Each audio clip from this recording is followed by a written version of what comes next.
C'est dans cette prison désaffectée que les hommes de cette unité d'élite s'entraînent. Vous ne verrez jamais leur visage. Tous sont membres des ERIS, les équipes régionales d'intervention et de sécurité, 400 hommes en tout. Leurs missions ont lieu uniquement en prison. C'est à eux de gérer les mutineries ou les prises d'otages. Ce matin, premier exercice dirigé par Cyril, 45 ans, ancien surveillant de prison. Donc on a actuellement 8 détenus qui refusent de réintégrer. Ils sont virulents, pour autant il n'y a pas de barricade.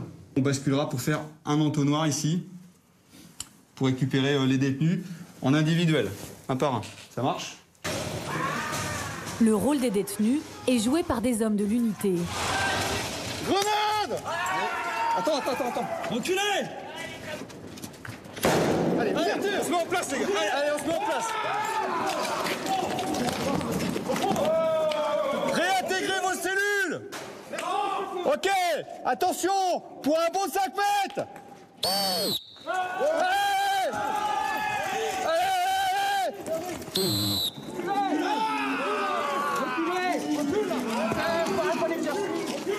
Ils s'entraînent tous les jours pour acquérir des automatismes dans ces situations de danger.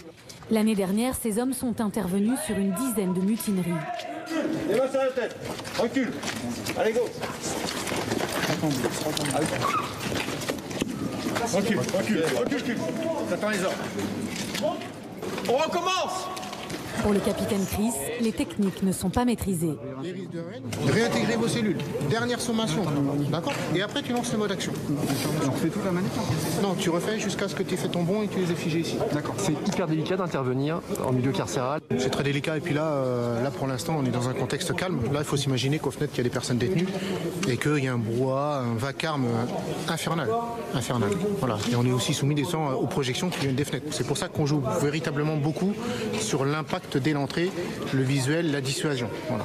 Si on peut gagner la réintégration sans faire usage de la force, ce n'est que mieux pour tout le monde. Ces hommes doivent être capables de faire face à des situations variées, avec toujours le risque que cela dégénère en un instant.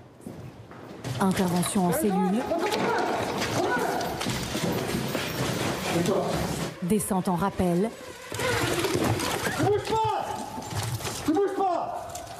tous doivent avoir été surveillants pénitentiaires pendant au moins 1 an. Les ERIS ont été créés en 2003, après une série de mutineries particulièrement violentes. Les surveillants traditionnels n'arrivaient plus alors à contenir l'agressivité des détenus. L'année dernière, les prises d'otages ont augmenté de 30%. Il y a un peu plus de virulence et d'agressivité qu'il y avait il y a quelques années. L'usage de la force est plus régulière qu'on ne le faisait auparavant. Donc oui, la société elle évolue aussi à l'intérieur, que ce soit en termes de potentiel d'agressivité, de violence et de non-respect de la discipline et des règles. On les appelle quand la situation devient hors de contrôle en détention, comme ici en 2012 à la maison d'arrêt de Nantes. Un détenu s'est hissé sur ce toit à 3 mètres de hauteur. Il lance des projectiles. Les ERIS déploient des échelles de chaque côté du toit. Le détenu essaye de les repousser, en vain. En quelques minutes, il est finalement maîtrisé.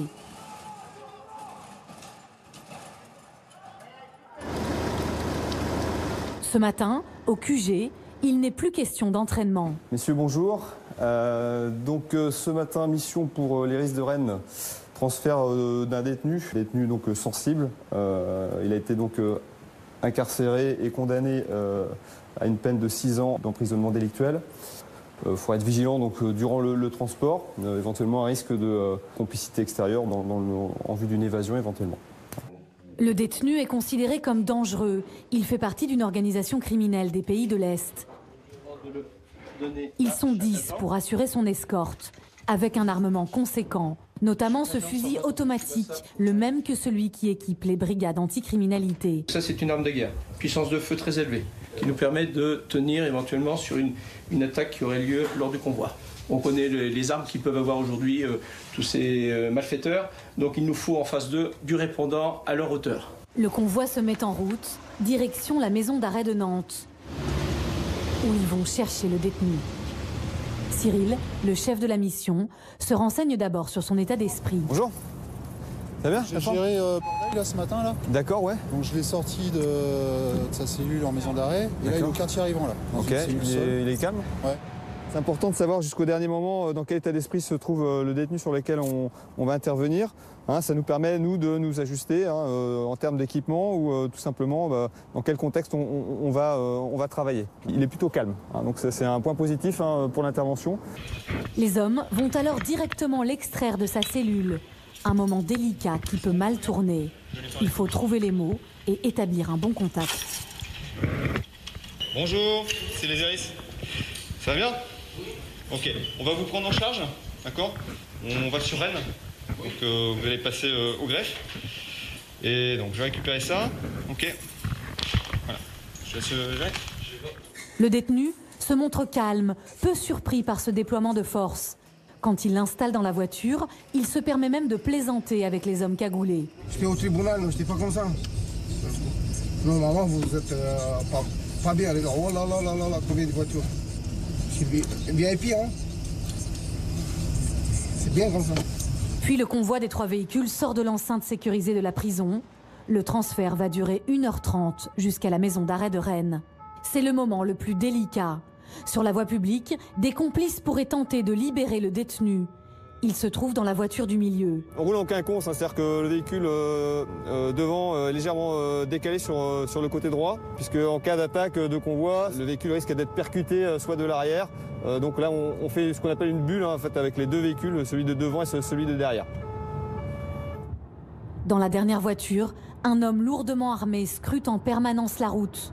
Ma mission, c'est d'assurer la sécurité arrière du convoi. Éviter qu'une voiture remonte trop rapidement et en informer éventuellement par hiérarchie d'un comportement suspect d'un véhicule. Ce serait quoi un comportement suspect d'un véhicule? Voiture de grosse cylindrée, vitre teintée, qui remonterait à vive allure, pourrait prétendre à un véhicule suspect. La mission s'est finalement bien passée. L'année dernière, les hommes de Rennes ont assuré 110 opérations de transfert. Mais depuis un an, les Iris ont développé un autre savoir-faire sur le modèle du GIGN et du RAID, la négociation de crise. Ils s'entraînent régulièrement, comme ce matin dans cette caserne de gendarmerie. Exercice du jour pour Nicolas et Yann, résoudre une prise d'otage. Monsieur, vous m'entendez? Je veux un téléphone. Je veux un transfèrement. En treillis, l'un des instructeurs qui joue le rôle du détenu. Reste tout est. Je ne vais pas m'approcher, ne vous inquiétez pas. Je vous prends au malin. Ne vous inquiétez pas, je ne m'approcherai pas. Le cahier ici sur la coursive, c'est moi. Tu te renseignes, tu regardes mon dossier, tu vas voir que je rigole pas. Essayez déjà dans un premier temps de vous calmer. On va pouvoir discuter de la solution. L'important est de comprendre que la négociation est un bras de fer et que la moindre erreur peut tout faire basculer. Tu l'invites à déposer le couteau, ouais, ça c'est bon. Alors par contre, tu lui dis, on n'est pas décideur. Si tu lui dis ça, tu t'exposes à une contrainte, c'est-à-dire, bah ok, bah alors si t'es pas décideur, bah tu m'intéresses pas, amène-moi le décideur. Et du coup, t'es vert. Avec une population carcérale qui ne cesse d'augmenter, les Iris sont devenus un outil indispensable. Chaque année, une quarantaine de surveillants intègrent cette unité d'élite.